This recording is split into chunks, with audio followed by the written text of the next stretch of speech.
ఏమైపోతుంది అంటే అది నువ్వు మోటివేషన్ ఇస్తావు అంటే people wait for a chance to criticize అనిపిస్తుంది. You are motivating people but what are you doing. ఇప్పుడు మనము చిన్న పిల్లలకు ఒక సలహా ఇస్తాం and it might not be suitable to us. నాకు అది సూటబుల్ కాకపోవచ్చు at my age. If I'm talking to a person who is 15 years old, if I tell him like అరే ఈ ఏజ్లో కొంచెం మంచిగా చదువుకోవాలి, ఈ ఏజ్లో కరెక్ట్ ఉండాలి, అది 25 years ఏజ్ అనుకో 30 years ఏజ్ అనుకో అది వర్తించదు అది. సో యూ కాంట్ ఇప్పుడు that person can't come and question me saying that నువ్వేం చదువుకోమంటున్నావు, నువ్వేం క్రికెట్ ఆడుకుంటున్నావు అంటే I'm done with that phase. So when it comes to Ram Gopal Varma గారి ఇంటర్వ్యూస్ చూసినప్పుడు కూడా నాకు అదే అనిపిస్తుంది.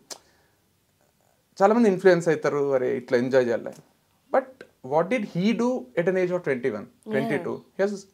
He has been a director. అరే శివ సినిమా తీసిండు అంటే ఎంత స్ట్రగుల్.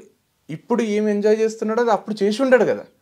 అదే ఒక 21 years ఒక 19 years పిల్లోడు చూసి అరే have to lead a life like Ram Gopal Varma అంటే he has not led a life like what is trying to tell you now.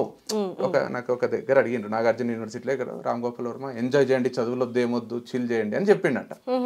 అందరూ ఎగ్జైట్ అయ్యి విజిల్స్ వేసిండ్రు. రామ్ గోపాల్ వర్మ సమాజానికి ఏం చెప్తున్నాడు అని నాకు ఒక ఇంటర్వ్యూర్ అడిగి నేనన్నా రామ్ గోపాల్ చెప్తున్నాడు కరెక్టే, మనం ఆలోచించాలి కదా. అవును రామ్ గోపాల్ వర్మ ఏజ్ వచ్చినప్పుడు కరెక్టే మీరు అన్నట్టు చేయండి.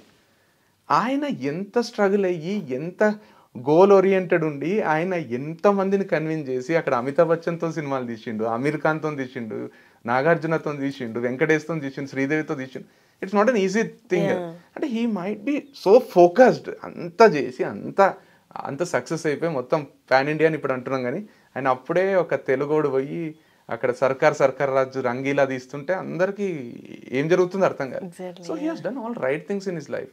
And now when is asking people to do this or he is not even asking people to do I will do this అంటున్నారు. అందరూ అరే మనం కూడా అట్లా చేయాలనుకుంటున్నారు. Own way of leading life. So నాకు అదే అనిపిస్తుంది, ప్రతి ఒక్కరికి ఉంటుంది. ఇప్పుడు డాడ్ వచ్చి సిగరెట్ తాగకరా అని కొడుకు చెప్తే నువ్వు తాగుతున్నావు కదా అన్నట్టే ఉంటుంది.